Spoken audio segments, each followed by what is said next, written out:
run, jump, squat, run, jump, squat, over and over and over. This clip I am about to show you perfectly encapsulates what I believe about any form of training or skill. So have you ever seen like the midwit memes where it's like the IQ where it's like the dummy and then like the middle guy and then like the guy at the end? Chad. Yeah. At the very end.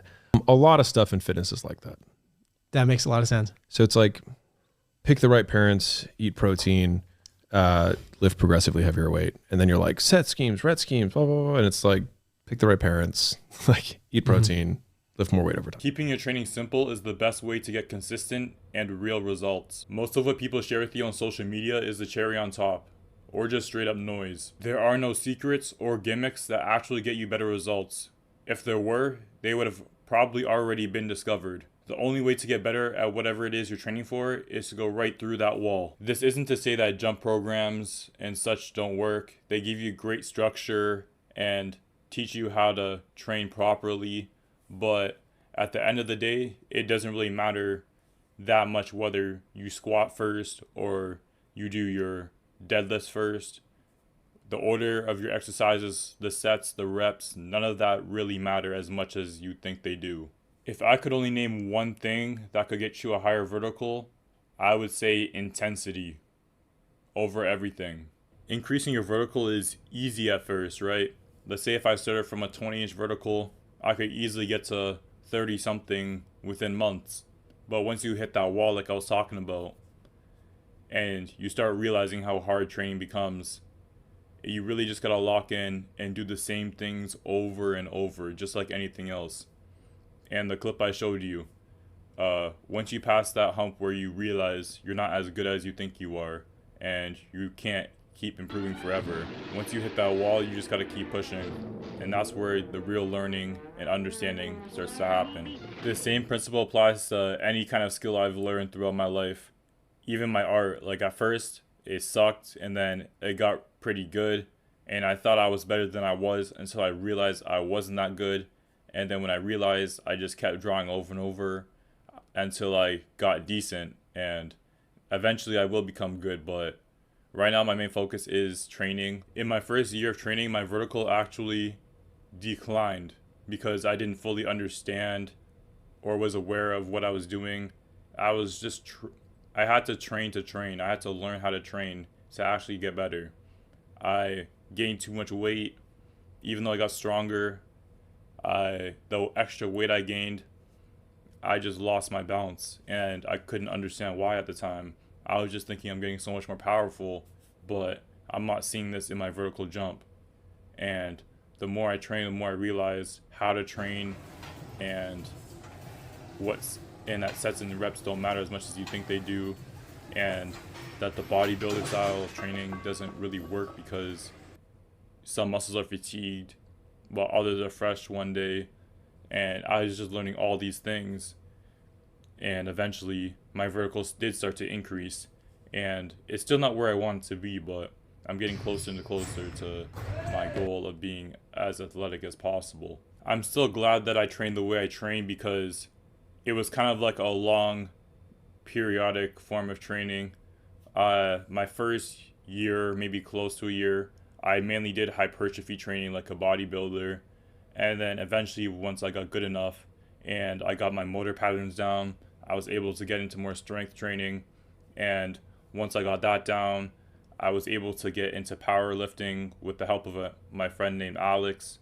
And from there, I mean, I was doing plyos in between all that, so I guess I've been doing high velocity training my whole life, so it was good getting that other side of the training where I was mainly doing strength and hypertrophy. And right now I focus more on power training, and it's kind of come full circle. And I think it was better that I did it the way I did because I was able to build that foundation of strength before I moved on to doing all these power movements that I'm doing now. When most people hit a plateau, they feel the need to innovate the wheel that got them to their destination in the first place. Man, whether it's the supplements or new training techniques / lifts, there's always something that people they're just always trying to find a shortcut to training when there is none. Even though us athletes are not the best at keeping a consistent training regimen, I will still always, maybe slightly biasedly so, respect their training more, because every hooper knows that to get better at basketball, you have to put the reps in over and over. There is no other way. Whether it's putting up 1,000 shots, whatever, in a day, sometimes that's what you just gotta do.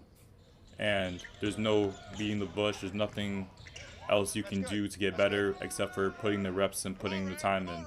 And I believe the same is true when you're training for athleticism. You have to, if you want to get faster, you have to run consistently pretty much every day. That's why you guys are here. Show the true story, innit?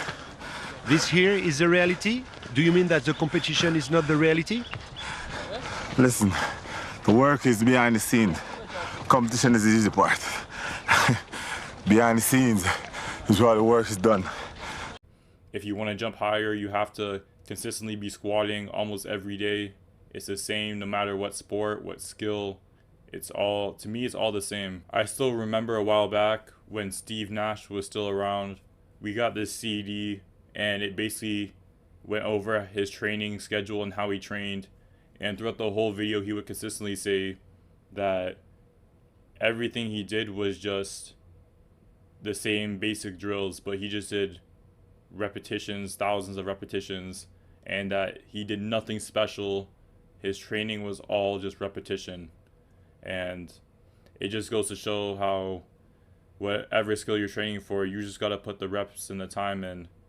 But of course for athleticism is different because intensity is the main thing you're going for, but what you really want is a high volume of high intensity. And the more volume of high intensity that you can do at your range of motion, whether it's jumping or sprinting, then you will get better at that over time. Personally, I don't even plan my workouts anymore. I just do whatever I feel like doing, and I just listen to my body. I really only do 3 exercises, focus on 3 main exercises, and then after I'm done, I'll just do a bunch of accessory stuff.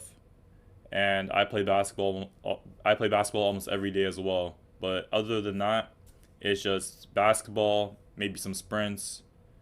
If I don't play basketball, then I'll do sprints, I meant. And then if my knees feel good, I'll power lift. If they don't, I'll just do more strength training, like squatting and stuff like that. And if my knees really hurt, then I'll do more posterior chain, like trap bar deadlifts and hamstring work. But usually my knees are good as long as I stay at a healthy weight.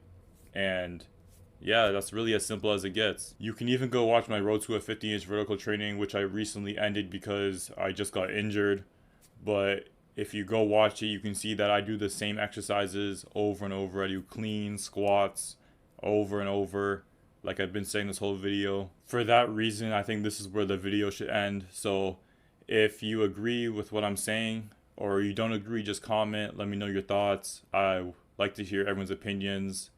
And yeah, I'll see you guys next video. And drop a like if you like the art. I've been going crazy lately.